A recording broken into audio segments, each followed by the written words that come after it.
Hi students, welcome back to my channel. Hope आप सभी बहुत अच्छे से होंगे। बेटा आज हम करने जा रहे हैं बहुत इंपॉर्टेंट टॉपिक, जो कि हम करने जा रहे हैं इमेज बेस्ड क्वेश्चन।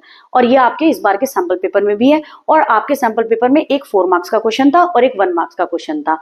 देखिए बेटा, मैं आपको एक बात बताना चाह रही हूँ। इंडियन इकोनॉमी और मैक्रो इकोनॉमिक्स में 20 मार्क्स के, जैसे आपको पता है, एमसीक्यू ही हो गए। ठीक है, अब ये 14 आपके 34 क्वेश्चन आएंगे, जिसमें से 20 तो क्वेश्चन आपके चलो एमसीक्यू हो गए। अब 14 क्वेश्चन, जो आपके 14 क्वेश्चन बचे, तो 7 क्वेश्चन आप मैक्रो में ले लीजिए और 7 क्वेश्चन आप इंडियन इकोनॉमी में ले लीजिए, जो आपको लिखने के लिए आएंगे पर्टिकुलरली। तो मैक्रो इकोनॉमिक्स के अंदर 2 क्वेश्चन तो आप न्यूमेरिकल के ले लीजिए। अब कितने बचे? 5 क्वेश्चन। और 7 क्वेश्चन आपके, 7 क्वेश्चन आपके इंडियन इको में बचे हैं। तो बेटा आप एक बात याद रखना, जरूरी नहीं है वो क्वेश्चन आपको डायरेक्ट ही दे दें। जैसे आपको लिखने के लिए दे दें Indian economy on the eve of independence लिखिए, ऐसा क्वेश्चन नहीं आएगा। क्वेश्चन की लैंग्वेज घूम के आएगी, या आपके इमेज बेस्ड क्वेश्चन भी आ सकते हैं। तो ऐसा नहीं है कि आपके इमेज बेस्ड क्वेश्चन 1 मार्क का ही आए, 1 मार्क्स में भी आ सकता है और ये 4 मार्क्स में भी आ सकता है। 3 to 4 मार्क्स में भी ये आराम से क्वेश्चन आ सकता है, जैसे कि हमने सैंपल पेपर में भी इस बार देखा है। बेटा अगर आपने ये इमेज बेस्ड क्वेश्चन मेरे साथ कर लिए, तो आपको कहीं और करने की, कोई भी किसी और बुक से करने की जरूरत नहीं है। ये सारे इमेज बेस्ड क्वेश्चन मैंने एनसीईआरटी से अपनी वीडियो में मैं शो कर रही हूँ आपको, और ये ज्यादा टफ भी नहीं है। सिर्फ आप ये कर लेना, मैं इस पर 2 वीडियो बना रही हूँ। एक वीडियो जो मैं ये वाली है, और एक वीडियो इससे नेक्स्ट आएगी। आप जल्दी जल्दी मुझे सब्सक्राइब करें और जल्दी जल्दी से इस वीडियो को एंड तक जरूर देखना। ठीक है बेटा, इससे बाहर मेरा प्रॉमिस है कुछ नहीं आएगा इमेज बेस्ड क्वेश्चन में, बस आप इतना कर लीजिएगा। ठीक है, ये एनसीईआरटी के अंदर से भी मैंने सारे क्वेश्चन बना लिए हैं। ठीक है, और आपके बहुत अच्छे मार्क्स स्कोर कर लेंगे आप। ये गलती मत करना कि आपने इमेज देखी और अपने आप ही आपने देख ली और अपने आप ही आप उसका कोई भी आंसर लिखने लग गए। आप एक बार इसको पढ़ के जरूर जाना। ठीक है, तो चलिए हम स्टार्ट करते हैं। अब स्टार्ट करने से पहले इमेज बेस्ड क्वेश्चन के अंदर मैं आपको बताना चाहूंगी, देखिए इमेज बेस्ड क्वेश्चन जो आपके हैं, देखिए जो आपके इमेज बेस्ड क्वेश्चन है, जो आपके इमेज बेस्ड क्वेश्चंस हैं, इसके अंदर से या तो ये ग्राफ की फॉर्म में आ सकते हैं, ठीक है, या आपके ये फ्लो चार्ट के क्वेश्चन में भी आ सकते हैं, और या फिर आपकी इमेज दे दी जाएगी, आपको डिपिक्ट करना होगा ये कौन सी है। ठीक है बेटा, अब आपको एक चीज और देखनी है। अगर आपसे 1 मार्क्स का क्वेश्चन पूछे तो आप इमेज देखिए और उसके अंदर से क्या चीज बताना चाह रहा है आप सीधा लिख दीजिए उसके अंदर 1 मार्क्स के क्वेश्चन में। लेकिन अगर 3 to 4 मार्क्स का क्वेश्चन है तो आप उसके अंदर 4 पॉइंट्स जरूर दें। आप पहले आंसर लिखिए एंड देन उसके बाद जो भी पूछे आपसे 4 पॉइंट आप जरूर दें उसके। ठीक है, do not exceed the limit. जितना कहा गया है उतना ही लिखे, उतना ही लिखना है आपको। वर्ड लिमिट ज्यादा एक्सीड नहीं करनी है 3 से 4 नंबर के क्वेश्चन में। ये मैंने आपको बता दिया आपको वर्ड लिमिट कितनी लिखनी है। अब इमेज बेस्ड क्वेश्चन में या तो आपको ग्राफ, फ्लो चार्ट या इमेज दे दी जाएगी, आप उसको डिपिक्ट करेंगे, आप देखेंगे उसके अंदर और क्या चीज शो कर रही है उस पर आप उसका आंसर लिख देंगे। मैं आपको समझा रही हूँ, इतना हार्ड नहीं है बेटा। ठीक है, टेंशन मत लेना और इसको सबको कर लेना। ठीक है, वीडियो को एंड तक जरूर देखें। देखिए अब है पहला क्वेश्चन आपका जो आया, first question, how human capital formation causes innovation and invention. देखिए बेटा आपको ये इमेज दे दी इन्होंने, ये तो बिल्कुल ही डायरेक्ट क्वेश्चन है। ये बोल रहे हैं human capital formation. Human capital formation का मतलब क्या हुआ? ह्यूमन जब ज्यादा से ज्यादा स्किल्स और नॉलेज ह्यूमन को दी जाएगी तो वो अपग्रेड होंगे, और उससे क्या होगा, हमारी इकोनॉमी के अंदर इनोवेशन, इन्वेंशन और न्यू आइडियाज फॉर्म होंगे, जिससे इकोनॉमी की ग्रोथ और डेवलपमेंट होंगे। तो डायरेक्ट क्वेश्चन है आपका, ह्यूमन कैपिटल फॉर्मेशन की वजह से नॉलेज और स्किल्स ह्यूमन की और ज्यादा बढ़ेगी, जिसके कारण इनोवेशन और इन्वेंशन होगी। तो ठीक है, याद रखना, जिसके कारण आइडियाज आपके और इनोवेशन और इन्वेंशन ज्यादा से ज्यादा इकोनॉमी में होगी। अगर आपका ये 3 to 4 मार्क्स का क्वेश्चन हो गया तो ह्यूमन कैपिटल फॉर्मेशन में एक पॉइंट है इनोवेशन और इन्वेंशन, तो आप उसको पूरा एक्सप्लेन कर देंगे 3 to 4 मार्क्स में। चाहे उसको पॉइंट में बना के लिख देना, नहीं तो आप 7 से 8 लाइन लिख देना उसके अंदर। ठीक है बेटा, अब आइए नेक्स्ट पे। नेक्स्ट आपका क्वेश्चन है, ये आपने देखा भी होगा क्वेश्चन और आपको याद भी होगा। ये क्वेश्चन मैंने पहले भी करवाया हुआ है अपनी और वीडियोस में भी। देखिए उसने कहा है, what are the concept shown in the picture given below and also it's aim. अब उसने आपसे 2 क्वेश्चन पूछ लिए कि पहला तो ये चीज समझना बेटा, पहला उसने पूछा भाई कंसेप्ट बताओ, ए पार्ट। फिर उसने पूछा है पिक्चर के अंदर कंसेप्ट बताओ, दूसरा पार्ट क्या है, इसके एम बताइए। ठीक है, ये बी पार्ट है आपका। अब आपसे अगर ये 4 मार्क्स का क्वेश्चन आया, पहले आप इसका कंसेप्ट बताएंगे, ठीक है, जो कि ए पार्ट का होगा। बी पार्ट के अंदर आप इसके एम्स बताएंगे, ठीक है। उसके अंदर आप पॉइंट लिख देंगे 4। पॉइंट में लिखो क्वेश्चन तो ज्यादा अच्छा होगा, पैराग्राफ में लिखोगे तो थोड़े अच्छा प्रेजेंटेशन नहीं होता है, पॉइंट में लिखोगे तो ज्यादा अच्छा होगा। कीवर्ड्स जो होंगे उसको अंडरलाइन कर देना। अब आप देखिए 1000 और 500 के नोट्स कट, तो ये कब बंद कर दिए गए थे, ठीक है। वो आपको कंसेप्ट बताना है, कब, क्या कंसेप्ट है ये, तो आपका क्या है ये, डीमोनेटाइजेशन, जिसके अंदर सरकार ने, गवर्नमेंट ने क्या चीज कर दिया था, 1000 और 500 के नोट्स को, किस करेंसी को बंद कर दिया गया था, ठीक है। ओके, अब इसके एम्स बता देंगे आप, इसके एम क्या है। इसके एम्स आपको, सपोज करो 4 मार्क्स का क्वेश्चन है तो उसके अंदर 3 से 4 पॉइंट आप लिख देंगे, ठीक है बेटा, तो इसमें आपके मार्क्स फुल आएंगे। आई होप आपको देखते ही पता भी चल रहा होगा ये क्या कंसेप्ट है, डिमोनेटाइजेशन है, ठीक है, जिसके अंदर गवर्नमेंट ने 1000 और 500 के नोट्स को क्या कर दिया गया था, करेंसी को बंद कर दिया गया था, ठीक है। अब आ जाइए, नेक्स्ट क्वेश्चन है, agricultural marketing covers the services involved in moving an agricultural product from the farm to the consumer. अब बहुत ध्यान से सुनना, पहले आप पिक्चर देख लीजिए, एग्रीकल्चरल मार्केटिंग दिख रही है, ठीक है, ये पूरी पिक्चर है। अब पढ़िए question, agriculture marketing covers the service involved in moving, agricultural product move कर रहे हैं कहां, farm to the consumer. These services involve, ये सर्विसेज इन्वॉल्व कर रही है planning, organising, directing, handling of agriculture produce in such a way as to satisfy farmer, farmer को satisfaction हो, इंटरमीडिएरीज होते हैं आपके एजेंट ब्रोकर्स, एंड कंज्यूमर को भी सेटिस्फेक्शन हो। Which of the following is not related to the agriculture marketing. Agriculture marketing का काम क्या होता है, जो प्रोडक्ट बनाए उसको स्टोर करके रखना, उसको प्रोसेस करना, फिर इकट्ठा करना, फिर अल्टीमेट कंज्यूमर तक पहुंचा देना।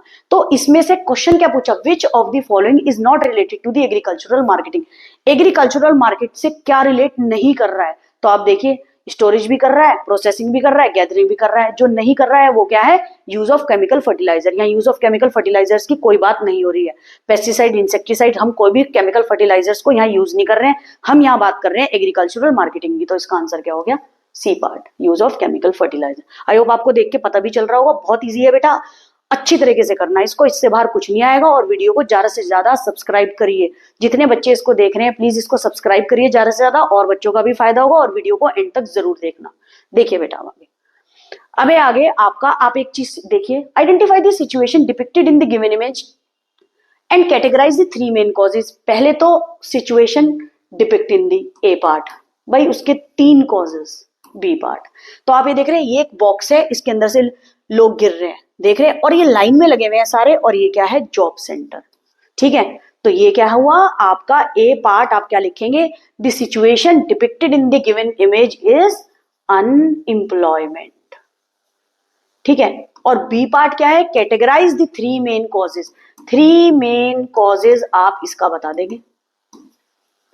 3 मेन कॉजेज आपको क्या दिख रहे हैं इसके अंदर से, 3 मेन कॉजेज आपके क्या है, increase in the size of population, ठीक है, पॉपुलेशन का इंक्रीज होना, समझ गए बेटा। इसके बाद आप क्या बता सकते हैं, agriculture seasonal employment, agricultural seasonal employment है, और इसको एक्सप्लेन भी कर सकते हैं स्लो इकोनॉमिक ग्रोथ। इकोनॉमी की ग्रोथ क्या है आपकी, बहुत ज्यादा स्लो। समझ गए बेटा, आई होप आपको समझ भी आ रहा होगी अच्छे से, आप इसको एक्सप्लेन भी कर सकते हैं, ठीक है। अब आपके फुल मार्क्स आएंगे अगर ये 4 मार्क्स का क्वेश्चन हुआ, ठीक है, मतलब उसमें आप एक्सप्लेन भी कर देना, बता देना क्या है situation, identify the situation depicted in the above in the given image, it is unemployment. देखो बेरोजगारी, कितने लोग लाइन में लगे हुए हैं जॉब सेंटर पे जॉब मांगने के लिए, ठीक है। नेक्स्ट देखिए, बहुत ईजी है बेटा। नेक्स्ट देखिए, interpret the given picture on account of the current environment challenge. Current environment challenge environment का क्वेश्चन है, जिसमें आप देख रहे हैं फॉरेस्ट को, सारा का सारा पेड़ को, जितने भी फॉरेस्ट है, जितने भी पेड़ लगाए हुए हैं वो सारे कट करे हुए हैं। तो क्या चीज है, cutting down of trees, that is known as deforestation. Deforestation, ठीक है बेटा, कटिंग डाउन ऑफ ट्रीज क्या होता है, डिफॉरेस्टेशन। अब इसके बाद, अब इसका इंपैक्ट हमारी इकोनॉमी में क्या होगा, ये आप बता सकते हैं अगर आपसे उसने 3 to 4 मार्क्स का क्वेश्चन पूछा है और आपको साफ देख के ही पता चल रहा है सारे पेड़ क्या हुआ, कटिंग डाउन ऑफ ट्रीज हुआ, that is known as deforestation. ठीक है, बहुत ईजी है, देखिए आगे। नेक्स्ट है आपका interpret the given picture on account of the current environment challenge. अब इसके अंदर ये देख रहे हो आप, आइस मेल्ट हो रही है, ग्लेशियर्स मेल्ट हो रहे हैं। ठीक है, तो ग्लेशियर्स मेल्ट हो रहे हैं तो क्या चीज है वो, global warming, rise in the surface of the earth, यानी ज्यादा से ज्यादा वार्म हो जाना हमारा अर्थ सरफेस, ग्लोबल वार्मिंग। ठीक है, अब ये ग्लोबल वार्मिंग है, अगर आपसे 4 नंबर का क्वेश्चन पूछा, इसके कॉजेज और इसके इंपैक्ट हमारी इकोनॉमी पे क्या हो रहे हैं वो आप बता सकते हैं। ठीक है, ये क्वेश्चन आपके सैंपल पेपर में ध्यान से करके जाना बेटा। ठीक है, और मैंने आपको सबको बोला भी है सैंपल पेपर भी जरूर करिएगा पूरा का पूरा। अब देखिए, this image shows direct route between, या इंडिया टू चाइना है, ब्रिटेन टू इंडिया है, इंडिया टू श्रीलंका है, अफ्रीका टू इंडिया है। अब आपने अगर first chapter Indian economy on the eve of independence पढ़ा हो तो उसके अंदर ब्रिटेन क्या कर रहे थे, इंडिया से ज्यादा रॉ मटेरियल लेके कहां जा रहे थे ब्रिटिश लोग, ब्रिटेन। तो अब ये देख लीजिए यहाँ पे एरो भी लगे हुए हैं, अगर आपको ये दिख रहे हो ये एरो भी बेटा शो हुए हैं। ठीक है बेटा, मेरे बच्चों ध्यान से देखना ये चीज। तो ये क्या आंसर होगा आपका, Britain to India, very easy. ठीक है, बस ध्यान देना ये कौन सा वाला क्वेश्चन है, ये इमेज बेस्ड क्वेश्चन है, लेकिन इसके अंदर क्या दे दिया आपको, ये ग्राफ टाइप। ठीक है, आपको ये मैप दे दिया, बल्कि इसे ग्राफ भी क्या कहूं, इसको मैप। ठीक है, ये देख रहे हो बेटे, तो इसको क्या दे दिया, ये मैप का क्वेश्चन दे दिया, इसके अंदर आपको मैप भी दे सकते हैं। चलिए नेक्स्ट चलते हैं। नेक्स्ट है आपका, अब आप एक चीज देखिए बेटा, which element of diversification is shown in the given image. अब आप देख रहे हैं ये क्या है आपका फ्लावर, ये क्या है आपका वेजिटेबल या फ्रूट मैं आपको लिख के बता रही हूं, हनी बी, शहद, फ्रूट, वेजिटेबल, फ्लावर में डील करते हैं। तो ये क्या होता है आपका golden revolution. Golden revolution is a period जिसके अंदर हम वेजिटेबल, फ्रूट्स, फीमेल बनाती है इसको फ्लावर, ठीक है, शहद, फ्रूट्स। तो इसका आंसर क्या होगा, आंसर आपका इसका होगा हॉर्टिकल्चर। बहुत से बच्चों को ये पता भी होगा। ठीक है बेटा, हॉर्टिकल्चर। चलिए आगे। नेक्स्ट है आपका interpret the given picture on account of education to farmers and its impact on their productivity. देखिए, जब एजुकेशन ज्यादा से ज्यादा फार्मर्स पढ़े लिखे होंगे, एजुकेटेड होंगे एग्रीकल्चर के मामले में, तो उसका इम्पैक्ट प्रोडक्टिविटी पे क्या होगा। देखिए, आपको 2 फार्मर दिख रहे हैं यहाँ पे, एक फार्मर दूसरे फार्मर से क्या बोल रहा है, with equal size of land how is it that his yield is more than mine. Yield का मतलब होता है प्रोडक्शन। ये बोल रहा है भाई लैंड तो इक्वल था, लेकिन ऐसा कैसे हो सकता है कि उसका प्रोडक्शन मेरे प्रोडक्शन से ज्यादा है। अब आप एक पिक्चर के अंदर एक चीज और शो कर रहे हैं, वो देखना, ये यूज ऑफ ट्रैक्टर कर रहा है, ये नहीं यूज कर रहा है, यूज ऑफ मशीनरी कर रहा है। ठीक है, तो ये सब है, इसका प्रोडक्शन आपको ज्यादा दिख रहा है as compare to other farmer से। ठीक है, तो ये क्या चीज है, इसने एजुकेशन भी ली हुई है। ठीक है, ऐसा नहीं है कि एजुकेशन एग्रीकल्चर के अंदर नहीं होती है, एग्रीकल्चर का भी पूरा कोर्स होता है जिसके अंदर फार्मर्स को एजुकेट करा जाता है। अब एजुकेट करने के बाद जो इसका आंसर होगा, इसके जो ये प्रोडक्शन है ये ज्यादा कैसे है, इसने क्या करा, ग्रीन रेवोल्यूशन का अच्छा यूज किया है। ग्रीन रेवोल्यूशन, सॉरी यार, ग्रीन रेवोल्यूशन का इसने अच्छा यूज किया है। देखिए कैसे, ये पेन अच्छे से दिखेगा आपको, ग्रीन रेवोल्यूशन का अच्छा यूज करा है इसने, यूज करा है इंसेक्टिसाइड्स। ठीक है बेटा, इसने यूज किया है, इस वाले फार्मर ने आपके पेस्टिसाइड्स, HYV, इसको HIV मत लिख लेना बेटा, मैं पहले बोल रही हूँ, बहुत से बच्चों ने, मैंने पेपर चेक करे हैं उसमें HIV लिखा है, HIV इज डिफरेंट। ठीक है बेटा, HYV high yield variety of seeds use करी हुई है जिससे आपका प्रोडक्शन ज्यादा हुआ है। ठीक है, तो याद रखना ग्रीन रेवोल्यूशन के अंदर इंसेक्टिसाइड, पेस्टिसाइड, HYV यूज करा हुआ है उसने।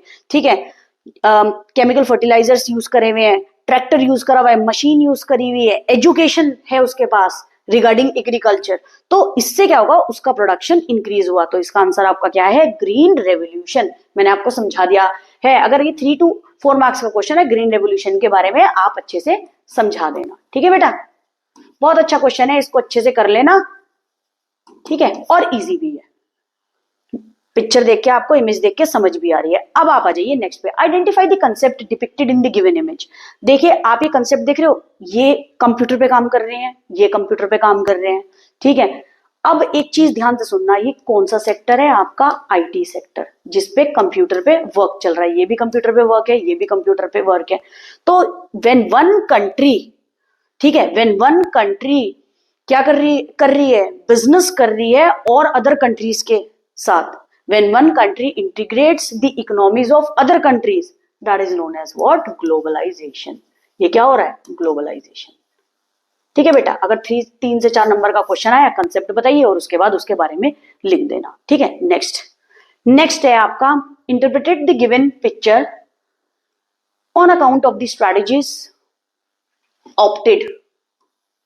Opted for sustainable development. देखिए इस पिक्चर को देखना है और ये बात बोल रहे हैं कौन सी स्ट्रैटेजी ऑप्ट करी है, किस चीज के लिए, for the sustainable development of the country या ऑफ द इकोनॉमी। तो इसके अंदर कुछ बच्चों को देखते ही पता चल जाएगा कि हमें तो पता है और कुछ को नहीं। तो बेटा ध्यान से देखना, ये है आपका फर्स्ट इमेज में सोलर पैनल का यूज करा गया for the sustainable development. Next में आपका किस चीज का यूज करा गया है, आपका विंडमिल या विंड एनर्जी का यूज करा गया है। और इन सबको हम टुगेदर क्या बोलते हैं, non conventional source of energy, non conventional source of energy, जिसके कारण एनवायरमेंट को कोई हार्म नहीं होता, सोर्स ऑफ एनर्जी। ठीक है बेटा, तो ये दोनों इमेज आप आराम से बता देंगे। सोलर पैनल यूज करा जा रहा है, आपकी विंडमिल या विंड एनर्जी यूज करी जा रही है, जिसको हम बोलते हैं non conventional source of energy. आगे देखें बेटे, आगे है आपकी on the basis of the given image explain the objective of government budget as shown in image. देखिए बेटा बहुत ध्यान से सुनना, ये आपको कुछ इमेज दी हुई है, अब आपसे डायरेक्ट पूछ लिया भाई ऑब्जेक्टिव ऑफ गवर्नमेंट बजट बताओ। अब ऑब्जेक्टिव ऑफ गवर्नमेंट बजट हम बताएंगे तो इसके अंदर देख रहे हो ये पर्सन बहुत खुश है, इसके पास क्या है, बहुत सारे पैसे, इस पर्सन के पास कुछ कम पैसे आपको दिख रहे हैं, ठीक है। तो ऑब्वियसली ये क्या चीज होगा, redistribution of income and wealth. और redistribution of income and wealth क्या चीज शो करती है, इसके अंदर रिच के पास ज्यादा से ज्यादा रीडिस्ट्रीब्यूशन ऑफ इनकम, ज्यादा से ज्यादा टैक्स लगाया जाता है, किस चीज के लिए, ताकि एक बैलेंस बना रहे पुअर और रिच के बीच में, ठीक है। पुअर को एग्जेम्प्ट कर दिया जाता है और रिच के ऊपर ज्यादा से ज्यादा टैक्स लगाया जाता है उसकी इनकम पे, ताकि क्या चीज हो, equal distribution of income and wealth रहे, इकोनॉमी में एक बैलेंस बना रहे। तो ये कौन सा ऑब्जेक्टिव है, redistribution of income and wealth. अगर 4 मार्क्स क्वेश्चन है आप इसको समझा देंगे, बहुत इंपॉर्टेंट है। ऑब्जेक्टिव ऑफ गवर्नमेंट बजट सारे ही इंपॉर्टेंट है, अच्छे से कर लेना, ये इसका आंसर है, redistribution of income and wealth, जिसमें एक पर्सन के पास बहुत ज्यादा पैसे है, एक पर्सन के पास कम पैसा है, ठीक है। इसमें बैलेंस करने के लिए क्या चीज करा जाएगा, रिच पे ज्यादा से ज्यादा टैक्स इंपोज करा जाएगा। नेक्स्ट अब आप देखिए, हनी भी दिख गया, अभी मैंने आपको हनी भी दिख रहा है आपको, मैंने अभी लास्ट आपको क्वेश्चन में ये दिखाया था फ्लावर में डील करना, ठीक है, हनी बी में डील करना, शहद बनाना, ठीक है, फ्रूट्स बनाना। तो क्या होगा, सीधा आप क्या करोगे, हॉर्टिकल्चर, ठीक है, नॉन फार्म एम्प्लॉयमेंट है ये। ओके, नेक्स्ट देखिए, नेक्स्ट है आपका The given two images shows that one of the initiative taken by Mao Zedong to modernize Chinese economy। Mao Zedong ने क्या चीज करा था, इनिशिएटिव लिया था चाइनीज इकोनॉमी को ज्यादा से ज्यादा मॉडर्न बनाने के लिए। आपकी सेकंड इमेज जो शो कर रही है ये क्या चीज है, ये कलेक्टिव फार्मिंग हो रही है, इसको बोलते हैं हम कम्यून सिस्टम, ठीक है। अब इसके अंदर क्या था, कलेक्टिव फार्मिंग हो रही थी। और दूसरी जो आपकी इमेज है, ये वाली जो इमेज है, इसके अंदर शो कर रहे हैं जितने भी वर्कर हैं वो क्या चीज कर रहे हैं, स्टील बना रहे हैं, ताकि हमारी चाइनीज इकोनॉमी ज्यादा से ज्यादा मॉडर्न बना सके। तो ये आपका ये 2 इमेज जो है, ये माओ जेडोंग ने क्या चलाया था, ये कौन सा कैंपेन चलाया था, ग्रेट लीप फॉरवर्ड कैंपेन, ये इसका आंसर होगा। इस कैंपेन के अंदर 4 से 5 करोड़ लोगों की डेथ हो गई थी, मौत हो गई थी। किस वजह से, क्योंकि उनके पास खाने के लिए नहीं था, ठीक है, समझ रहे हो, उनको टॉर्चर करा जा रहा था, टॉर्चर करा जा रहा था बहुत ज्यादा, जिससे उनकी जान चली गई थी, स्पैरो को मार दिया गया था इसके अंदर से, ठीक है, एक्सटॉर्शन करा जा रहा था। तो ये कौन सा है आपका, GLF sorry, great leap forward, ठीक है, किसने चलाया था, माओ जेडोंग ने, ज्यादा से ज्यादा मॉडर्नाइज करने के लिए चाइनीज इकोनॉमी। अगर आपसे 3 से 4 नंबर का क्वेश्चन मिला तो आप इसको समझा देंगे, ठीक है बेटा।